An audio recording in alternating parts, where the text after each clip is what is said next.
and welcome to Not Now in Theaters. My name is Will Turntail, and I'm a writer and film fan from California. For this week's episode, we're diving into Subway. It's a French 1985 film from writer, director, producer Luc Besson, who you may know from movies like The Fifth Element or the Taken franchise. But this isn't like those films at all. It's very entertaining. It does have some chase scenes in it, but it's more of an artistic thing than an explosive science fiction or action movie. I'd say it's kind of hard, like doing Jean-Luc Godard's Breathless, if you know that movie at all, in an underground subway.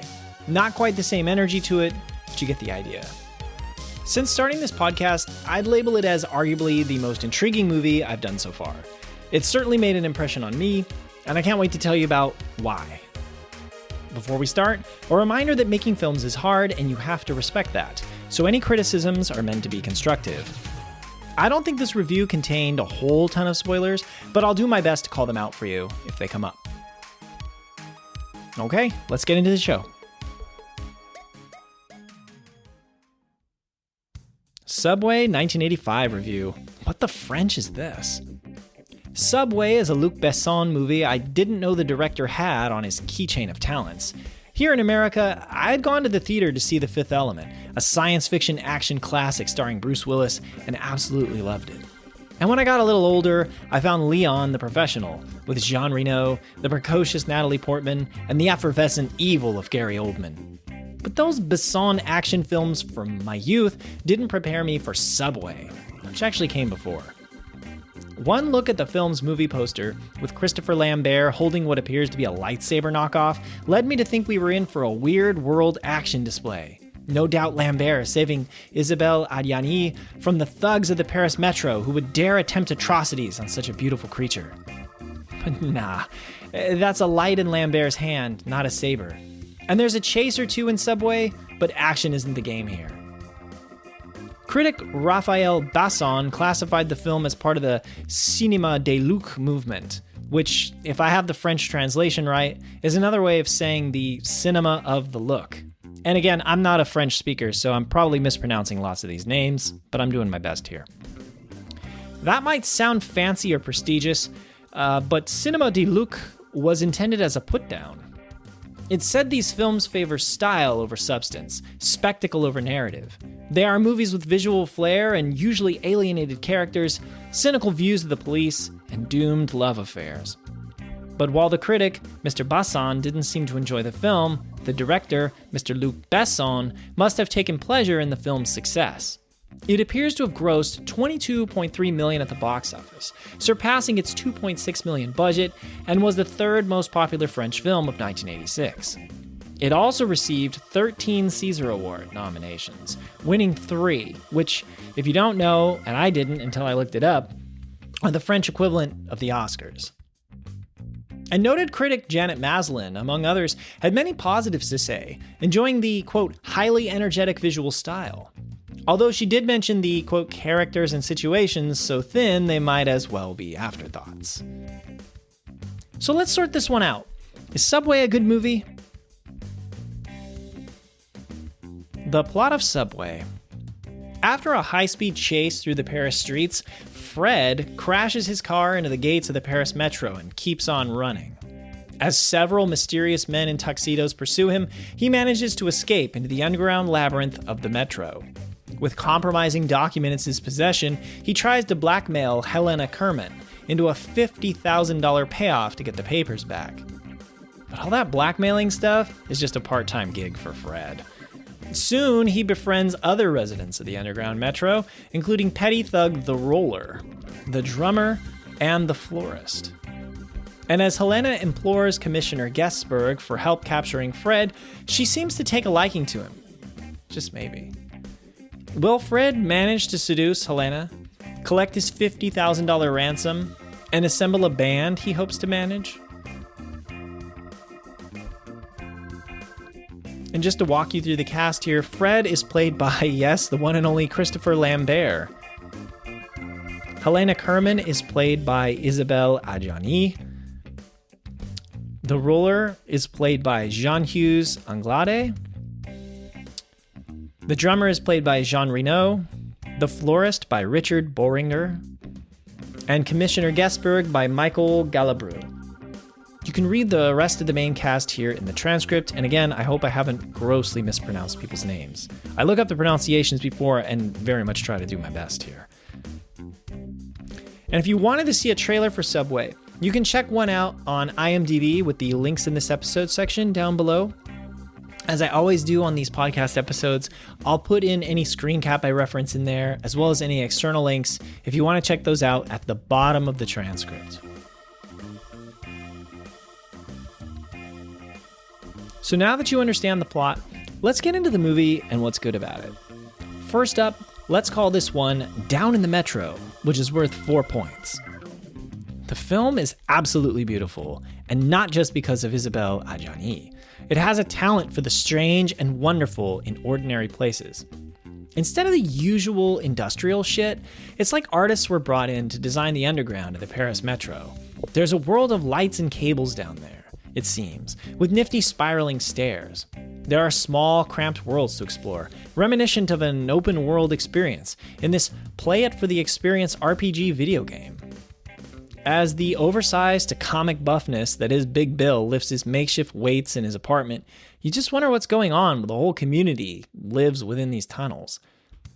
It would be lazy to call the movie a lost David Lynch film, especially because it doesn't dive into the weirdness of a Lynch vehicle quite the same. But it's a stripped-down world, some kind of rabbit hole of lights and cables and old bricks and grease. And it's lovely. It's no wonder production designer Alexandre Tronier won a César Award for this film. Next, we have to mention the film's fluid scenes, which earns another 4 points. The cinematography and blocking are a lot of fun. When the police begin their shift, they traipse down, and down several flights of stairs. It's a seemingly dull exposition moment that wouldn't belong in most films. But in Subway, we've got the camera just in front of them, facing them as they walk toward it. Down, and down all those sets of stairs, spinning as they reach the turnstiles and flipping back around to them as they flow and fan out to their posts. Their journey, set to Eric Serra's brilliant Masquerade, you have to love it. Or there's the introduction of Jean Reno's drummer, tapping on every surface with his sticks, crossing in front of his pal the skater with a high five, and then somehow Fred emerging from just behind the door as soon as they cross. It's almost choreographed like a musical. Or we follow the skater, up the escalator, down in thrilling fashion as he slides all along the escalator rails to escape the police pursuit. The film is fluid and captivating. Now we have to discuss the characters like what, which is adding 3 more points. Perhaps the lack of vitamin D in all these subway dwellers just made them stranger. The florist nearly takes first prize. I don't know who buys flowers on a subway system. Business must be bad because he acts as an informant to the police for petty cash in some minutes. In others, he grabs a pistol and recruits Fred to help him hold up a train car. The skater lives in the subway and commits petty crimes. He gets pissed off if you hijack his whiskey, which he drinks from some no doubt filthy glasses, as there isn't a dishwasher down in his literal hole-in-the-wall apartment. The drummer says little, but is into his music and hanging out. Big Bill, the one character who does seem to have a job working on the subway, can come along and break you out of a set of handcuffs with his unreal biceps and triceps. It's not quite a freak show, but it's a cast of oddities. And now let's talk about I Love You, I Think, which is another 3 points. Fred and Helena's affair is a strange one. She's a woman bored with her world. She attends a dinner party with her gangster husband and, tired of the same old shit, puts her hair up like an Iroquois Native American and tells everyone at the table how bored shitless she is of their stories, bringing a party guest to tears but refusing to apologize. Adjani sells the angst and intrigue of Fred coming into her life well. You can see that Fred fills some kind of hole in her existence that she had been feeling, but not that escape is possible with Fred. Then there's Fred, who just seems to wander aimlessly. He has far more restless energy than an actual miscreant. It's like he commits crimes out of boredom rather than any kind of masterminding. The one thing he does seem to care about is Helena, whom he sweetly watches as she sleeps. But Fred is charming in a way. He just lives. He does whatever Fred thinks he should do. He doesn't listen to the authorities. He doesn't live how he's expected to. And Lambert's strange acting, again, does wonderful things here. He is alive and giggly in that car chase, off-putting and abject the rest of the time. Both characters find an escape in the subway, in each other, but not in a dramatic way, in an understated, life sucks, so I'm drifting here way. It's almost like Helena hangs out with Fred that way a moon, thanks to gravity, orbits a planet. It happens, but it's more purposeless, just mechanical, just whatever, just forces coming together. Next up, it's them sounds and another 3 points. Eric Serra's soundtrack rocks you to sleep or wakes you to full alert. The tugging bass and gentle synths of Subway are the perfect tunes to cruise the Paris Metro's mysterious walls. Guns and People is the punkish ending cue, a totally mid-80s tune for Fred's band to play. And the pick of it all is It's Only Mystery, a theme that comes in the film's most poignant moment, as Fred puts the band together for the first time. It seems to offer an explanation for the film, while also providing one of its most captivating scenes.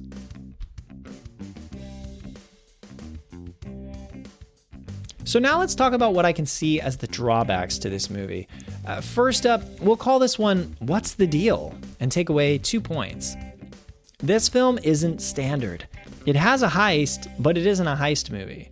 Fred doesn't, say, drive a straight line from trying to ransom the documents he stole with getting a payoff, with the film concluding on whether or not he gets the cash and outsmarts the pursuing gangsters in the process. Instead, the restless exploration of Fred in the underground and his inability to fit into generalized society are the point and purpose of the film.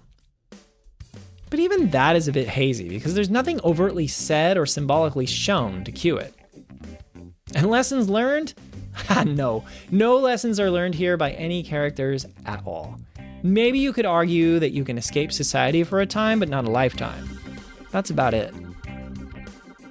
So if you're not warm to a plot fluid rather than plot tight sort of film, it may not be your ticket.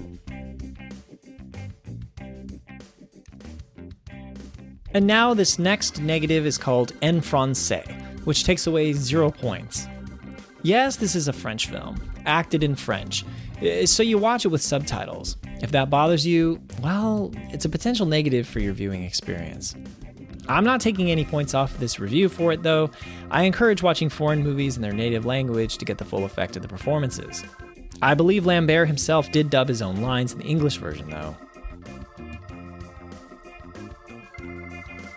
So adding it all up, Subway earns 15 points. On my scale of let's not watch, should I watch, or go watch this movie, Subway earns my go watch rating. Subway is grubby, it's dirty, it's neon, but it's posh, it's stylized, it's gritty, it sounds wonderful, yet it's rarely surrealistic, and you never feel it for the sake of it. I absolutely enjoyed this movie. It's a journey worth much more time than you would think. And the filmmaking behind it, from its sets and delightful characters to its engaging cinematography, will keep you tuned in. For fans of traditional storytelling who are looking for character development, story arcs, and satisfying setups and payoffs, this may not be for you. While you can pick out strong thematic ideas to play with, you could go negative and accuse it of being more of a music video than a film. Still, I recommend that anyone give it a try. We need to broaden our expectations and explore different types of art. There is a magic to Subway, something humming between the layers, and as the film puts it, it's only mystery. The legacy of Subway. So what is the legacy of Subway? Well, as mentioned, it belongs in the canon of the Cinéma du Luc movement, the neon-lit music video-like films out of France with youth alienation at their heart. For his work in Subway, Christopher Lambert won a 1986 César for Best Actor, a significant milestone in his career. As I said when I reviewed Fortress, which was just a couple episodes back, I love Christopher Lambert, but not necessarily for his traditional acting talent. He has a gift for bringing a charismatic presence in the right vehicle, and he certainly does that here. So hats off to him, of course. I don't think I'm going to go on about his career. Still, you probably know him from films like Highlander or the original Mortal Kombat, released in 1995. Jean Reno appears in this movie as the drummer, and he is well known for his collaborations with Luc Besson. If you don't know Jean Reno by name, you probably do by sight. For example, he's that guy who does battle with a rat while holding the rope for Ethan Hunt in the original Mission Impossible when Ethan Hunt is getting lowered into that high security place and can't touch the walls or floor. Or you might know him from Ronin with Robert De Niro. Reno, of course, was in Leon the Professional, Besson's 1994 film.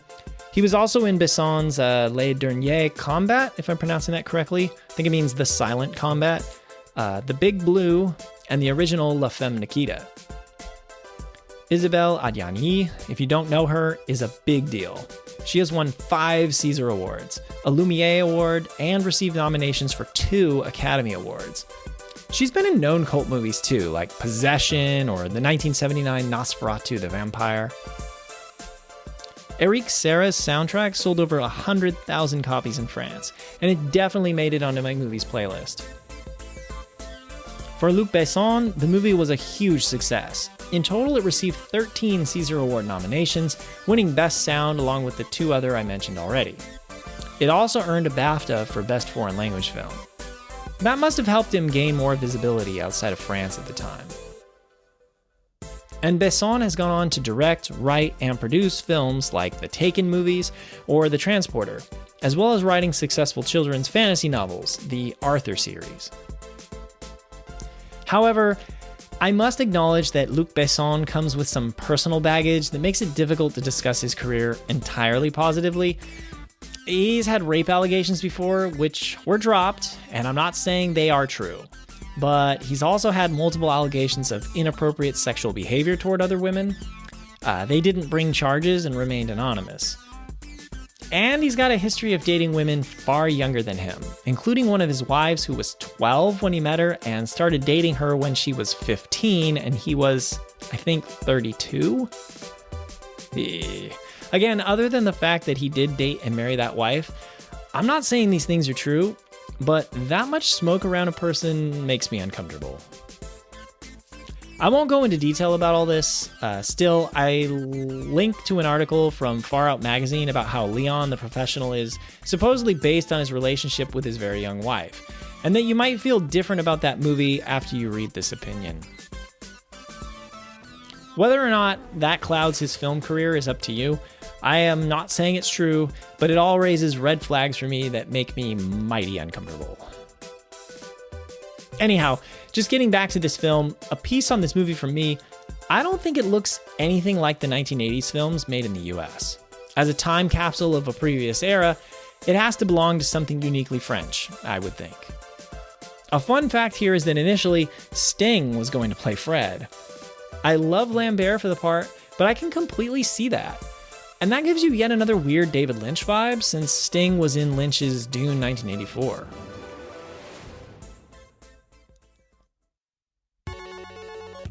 Okay, that's all I have for this episode. Thank you so much for listening, and if you haven't seen it yet, I hope you'll watch Subway. And if you have seen it, what do you think of the movie?